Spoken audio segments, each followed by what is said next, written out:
Hi everyone, so today I will be sharing with you guys a very quick exercise or workouts on the reformer that I will usually do before I start my class.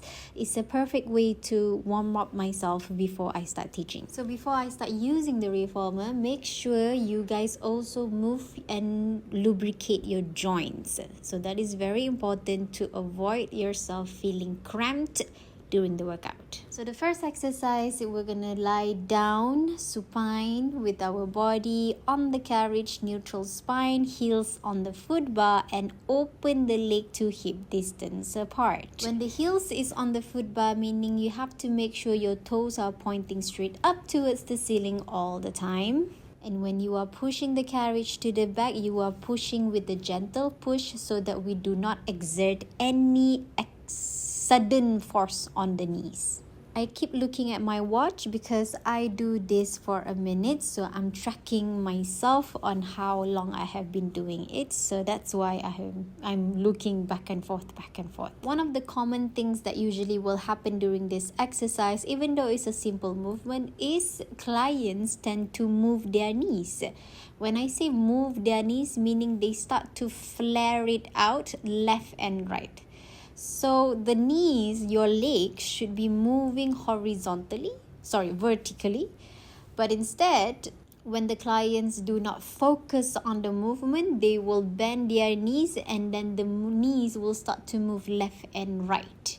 So instead of up and down, it starts to move up, down, and left and right. So make sure your knees stay parallel all the time. And same here when we are doing running leg. The knees stays parallel. Make sure your knees doesn't move to the left or to the right. This is what I call running leg, as I mentioned. If you can see, I am pointing at my leg to make sure that you guys are focusing on how I press my heels down under the foot bar. And then my hand gesture here is to focus on my knees staying parallel, not flaring the knee to the left and to the right. I keep breathing here. You can go fast, you can do it slow. Slow meaning you are doing the walking legs version. And then it doesn't matter if you want to do it fast or you want to do it slow, it's okay. Just make sure you breathe correctly. Inhale, exhale, inhale, exhale. Once you're done, return the carriage to the front, zipping the legs together. Everything is squeezed in. And now I'm going to do lower and lift, where I lift my heels up. I lower the heels down under the foot bar, pressing it towards the front of the machine.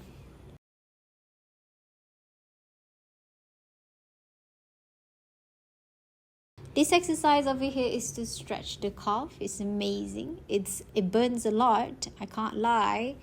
I can feel the burn 2 to 3 days if I do a lot of this incorrectly. So I just did 5 because I have been doing a lot of lower and lift a few days back, so I can still feel the burn from the previous exercise. Now we go to second position, where your heels are on the foot bar and the toes are pointing to the corner of the room. And now I just push the carriage open and close it, bend and stretch, bend and straight, bend and straighten up the. For this exercise, you will feel your inner thigh even more, and this is what usually you will do or you will feel when you do a lot of bar movement. Just keep yourself moving right here. You can go slow or you can go fast. Just make sure you breathe. Try not to touch the stopper. Yeah. When you bend your knees, try not to touch the stopper with your carriage. So bend your knees with control. And then just before it touches the stopper, you push yourself all the way to the back again. Straighten up your leg. Don't exert any pressure on your knee. Move gently and squeeze. Use your quads to pull up your kneecap. Yep. Right. We're just going to stay here for a while, a minute as well. And keep yourself breathing. Now we're done. We're going to transition to shoulder bridge. So whenever you want to do shoulder bridge, you can do on the heels or on the toes, up to you. Just make sure the movement of your shoulder bridge is done correctly, whereby you start by peeling off your spine bone by bone from your tail to the head. And then when you reach up to your shoulder bridge, you stay there.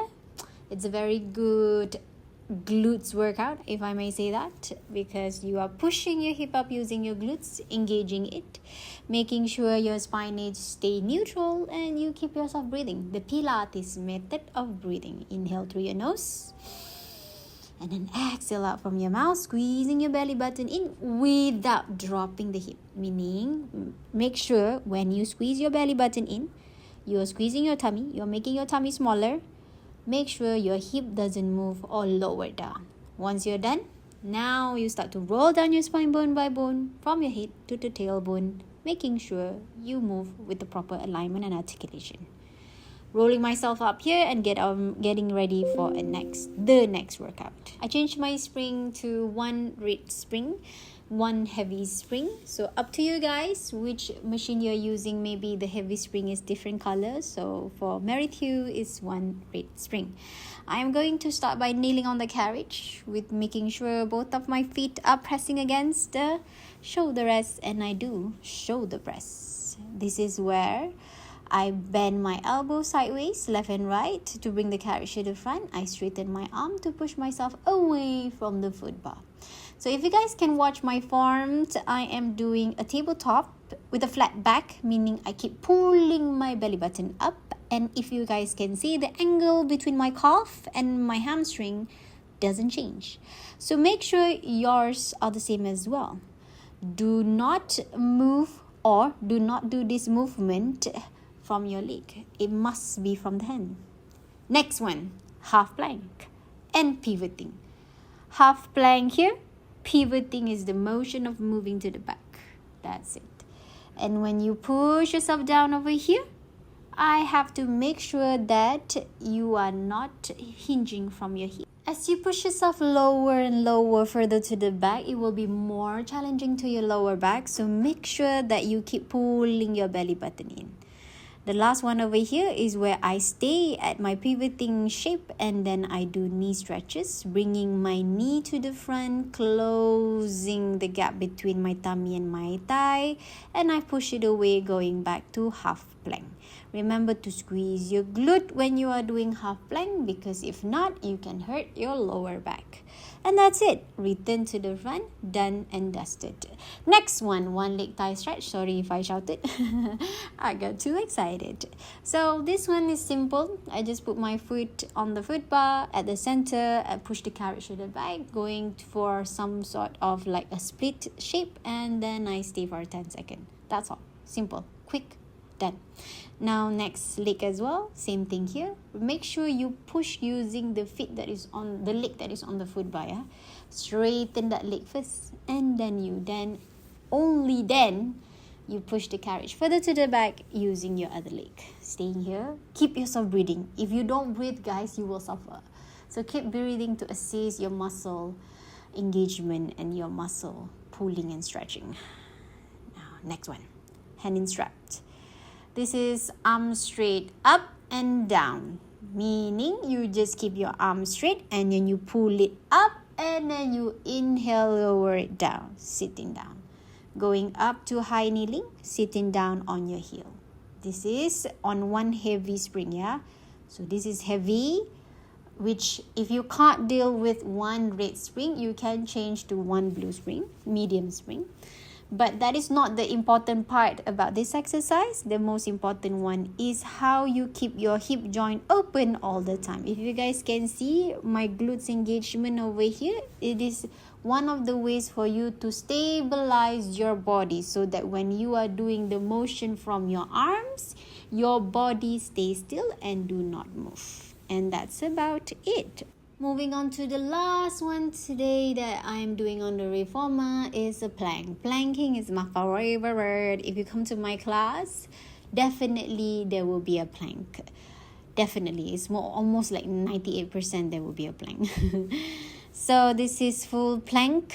I am pressing my heels against the shoulder rest, pointing my tailbone down, opening up my hip joint, pulling my belly button up, and keeping my chest away from the foot bar, This is a full body workout. It's super awesome. I love it. I am shaking. It's not easy for me. I think it will never be easy for me. If it's going to be easy, then I will definitely challenge myself to a lighter spring. So if you feel this is hard, don't go lighter spring. Lighter spring will make it even harder. Stay on a heavy spring. Add on medium spring to your heavy spring. If you're not used to doing plank, your wrists might be in pain, so it's okay. Just make sure you move gently and keep practicing. That's all.